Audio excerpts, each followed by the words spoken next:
De una investigadora del CONICET pasó a una investigadora del CONICET. En este caso, una de la casa, Sole, porque íbamos a hablar de gusanos. Gusanos, sí. Es raro el título así, ver, ¿viste? Pero bueno, rarísimo. les prometo que está bueno el tema. Gusanos que se mantuvieron vivos, no sé. Bueno, ahí está el punto. En 2018, un grupo de investigadores de Rusia y de Alemania en conjunto encontraron unos gusanos que estaban en realidad en una madriguera a 40 metros de profundidad en lo que se llama permafrost. Que el permafrost es una capa del subsuelo de la Tierra que hay materia orgánica, hay tierra y arena. Dentro de esa materia orgánica hay, por ejemplo, restos también animales, ¿no? De diferentes microorganismos, y que lo que tiene de particular ese permafrost es que se mantiene congelado por muchos años. Es una parte como más interior de la Tierra que está permanentemente congelada. Por lo tanto, mantienes como si te dijera que tenés un freezer enchufado y con algo adentro por mucho tiempo. Bueno, ¿qué es lo que encontraron en Siberia, particularmente en este permafrost? Encontraron unos gusanos, como los que estamos viendo en la pantalla, que cuando los llevaron al laboratorio lograron, obviamente con condiciones, ¿no? Ambientales que le permitieron volver a la vida a estos gusanos que eran de una especie desconocida, con lo cual ahí empezaron a hacer estudios de radiocarbono, de la vegetación del alrededor de donde sacaron a estos gusanos y vieron que tenían 46.000 años. Es decir, que fueron convivientes con el hombre de Neandertal, o sea, nuestros propios ancestros, ¿no? El hombre de Neandertal, el Homo erectus. Testigos de toda la historia. Testigos con mamuts, como si uno viera la era del hielo, es de esa época, como la película de la era del hielo. Bueno, estos gusanos estaban en ese momento. Y lo loco es que cuando se descongelaron en el laboratorio y se pusieron en una placa con medio, algo rico en nutrientes, todo, bueno, volvieron a la vida y ahí están. Vivieron obviamente pocos días, pero porque es su ciclo de vida normal, pero se reproducen muy rápidamente estos gusanos nematodes, entonces pudieron tener colonias, por decirlo de alguna manera, y ahora en el laboratorio lo siguen como cultivando, ¿no?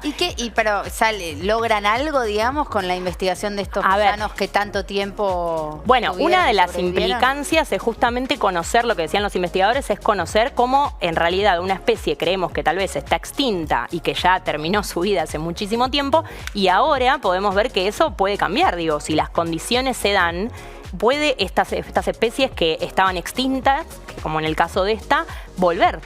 Y eso también tiene una implicancia a nivel de lo que es la crisis climática y cambio climático, porque este permafrost sí se mantiene congelado en las regiones, están en las regiones lo más frías del mundo, por ejemplo en el Ártico, en la Antártida, tienen esos lugares donde están estos permafrost, pero claramente con la crisis climática podrían comenzar a descongelarse, a ser cada vez menores, ¿no? Así como los polos se están achicando, digo, el permafrost también se puede descongelar, y entonces había ahí como un miedo, ¿no? A que vuelvan a aparecer especies que antes que ya no estaban, digo, ¿no? Y que puedan traer aparte aparejados quizás en el caso de bacterias. Por ejemplo, hay bacterias que revivieron después de 250 millones de años.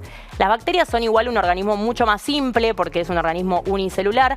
En este caso estos gusanos es la especie más antigua, de las más complejas, la más antigua que encontraron hasta el día de hoy.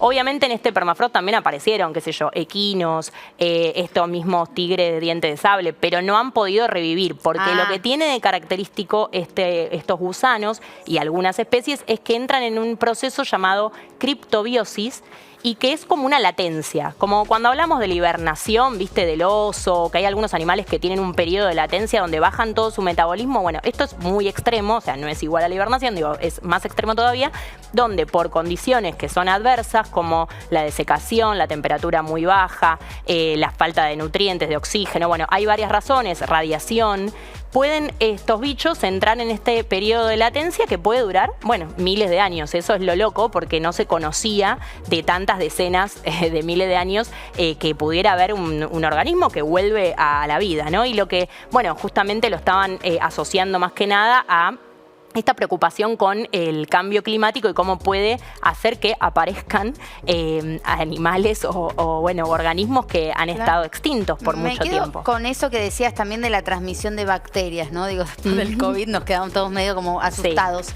Pero digo, también, lógicamente, que se trabaja con muchísimo cuidado, ¿no? Digo, todo eso se tiene en cuenta a la hora de encontrar esto, hacerlo revivir. Digo, puede traer un montón de cuestiones positivas para la investigación. Al mismo tiempo hay que estar atentos a estas cuestiones también de contagios o posibles bacterias que se puedan transmitir. Totalmente. Igual estos investigadores dicen que no creen que pueda haber, o sea, por descongelamiento natural, digo, por el cambio climático, que venga una bacteria que pueda matar, ¿no? Es más como algo más espectacular con lo que se ven del tema, pero la realidad es que en este caso estos nematodes en particular, sí lo que puede tener es un impacto en lo que es el ecosistema, ¿no? Porque si, por ejemplo, fueran reinsertados a la naturaleza, bueno, es un bicho que no estaba ahí y que después de miles de años aparece. Un montón de tiempo. Claro, entonces eso sí podría generar cambios, pero bueno, es muy interesante todo el estudio de porque justamente lo que encontraron es que es un azúcar en particular que tiene,